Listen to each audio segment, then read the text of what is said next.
dengan podcast Alek Podcast. Nah, di podcast kali ini tuh episodenya sangat menarik ya. Kita tuh membahas topik yang sangat untuk fakultas-fakultas hukum pasti cocok lah. Untuk judulnya itu bentuk tujuan dan subjek hukum. Nah, di sini aku nggak sendirian nih, saya ditemani dengan mahasiswa dan mahasiswi dari Fakultas Hukum Universitas Negeri Semarang. Buat narasumber boleh silakan masuk.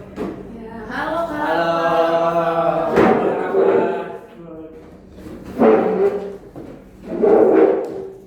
Nah, buat kakak-kakaknya boleh perkenalan dulu nggak sih? Halo semuanya, perkenalkan nama aku Klin Najila. Kalian bisa panggil aku Klin. Halo semuanya, perkenalkan nama aku Ismaritya, bisa dipanggil Wisnu. Oke, aku sendiri, halo semuanya, perkenalkan aku Anur Setianto, teman-teman bisa manggil aku Anka. Teman-teman di semua nih kayak Mas Alfa sama Mbak Klin sama Mas Wisnu gimana nih kabarnya?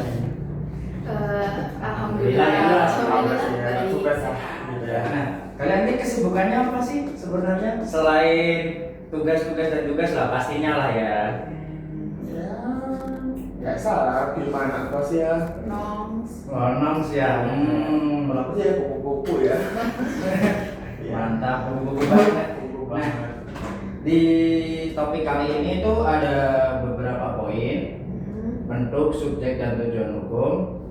Untuk bentuk hukum boleh dijelaskan oleh Kak Klin. Baik. Oke, sederhananya itu bentuk hukum itu lebih ke cara atau bagaimana sih itu prosesnya prosesnya hukum itu disampaikan dan diatur, lalu diibaratkan sebagai wadah atau tempat yang digunakan untuk mendokumentasikan dan menampilkan hukum. Adapun macam-macam bentuk hukum berdasarkan bentuknya, yaitu ada hukum tertulis, ada dua, yaitu kodifikasi,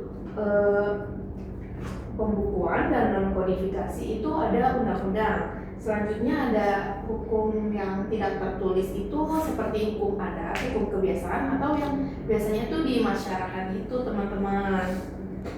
Lalu selanjutnya ada hukum berdasarkan sumbernya itu ada dua ya, material sama formil. Kalau material itu faktor-faktor yang mempengaruhi isi dan substansi hukum itu sendiri, seperti ekonomi, budaya, sosiologi. Contohnya tuh kayak Pancasila sebagai negara, agama yang mempengaruhi perkawinan, pernikahan gitu.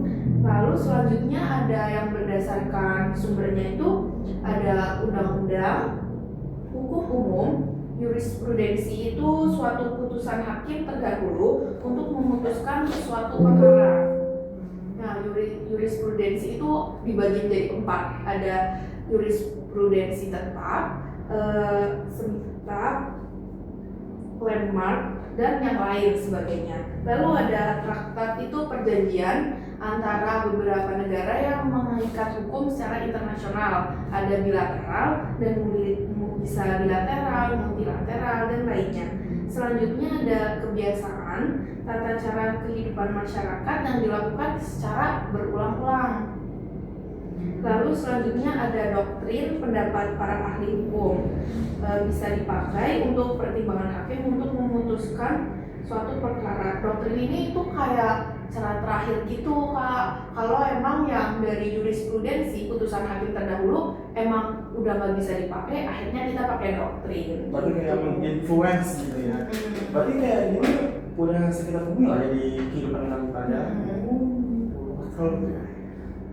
Selanjutnya untuk subjek hukum yang dijelaskan oleh Kak Anda. Nah, jadi sebelum kita membahasnya pasti kenapa sih kita tuh belajar subjek hukum? Nah, kita ini kan teman-teman ya adalah mahasiswa ilmu hukum ya, otomatis. Apa yang kaitannya subjek hukum ya? Karena subjek hukum itu, kalau menurut si Sudi Numertokusumo, ahli hukum itu mengatakan bahwa segala sesuatu yang memiliki hak dan kewajibannya serta kewenangan di mata negara hukum itu namanya subjek hukum. Nah, makanya kayak kita ini, apalagi especially kita kan mahasiswa hukum ya, jadi kita mempelajari, memperdalam apa sih kaitannya gitu kan. Nah, kaitannya kita sendiri manusia tanpa mahasiswa hukum itu subjek hukum. Nah, dengan kita mahasiswa hukum yaitu lebih dekat kita. Nah, jadi sebenarnya teman-teman ya secara seperti itu. Nah, subjek hukum itu apa aja sih? Nah, subjek hukum itu ada dua. Ada namanya manusia seperti kita, sama ada badan hukum. Nah, kembali ke manusia.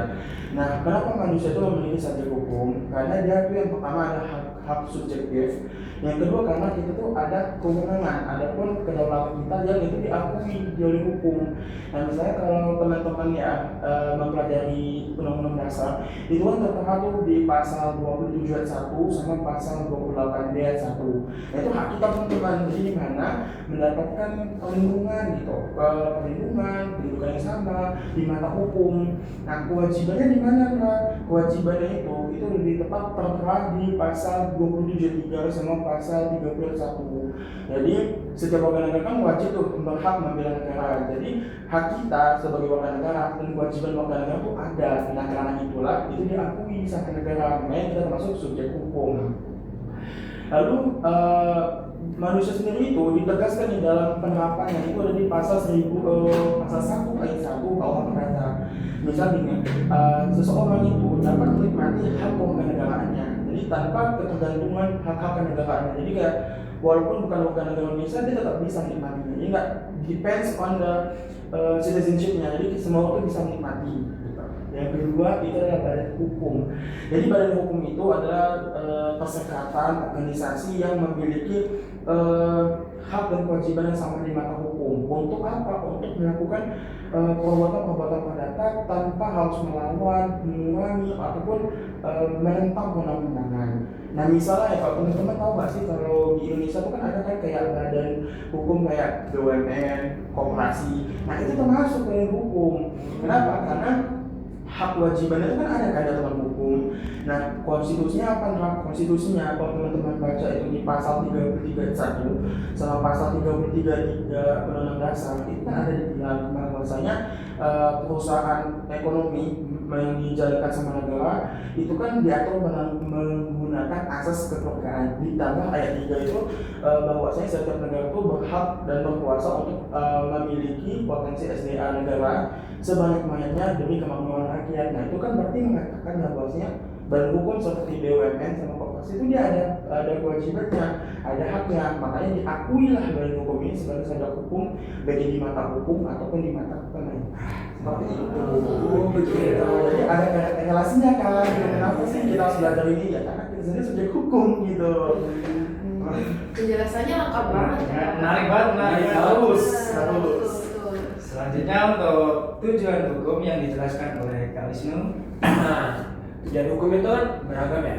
Nah, karena ini kita akan membahas secara pendek aja. Ada 3. Yang pertama itu menjamin adanya kepastian hukum dalam masyarakat, dan hukum itu sendiri harus bersandingkan pada keadilan, yaitu asas keadilan dari masyarakat.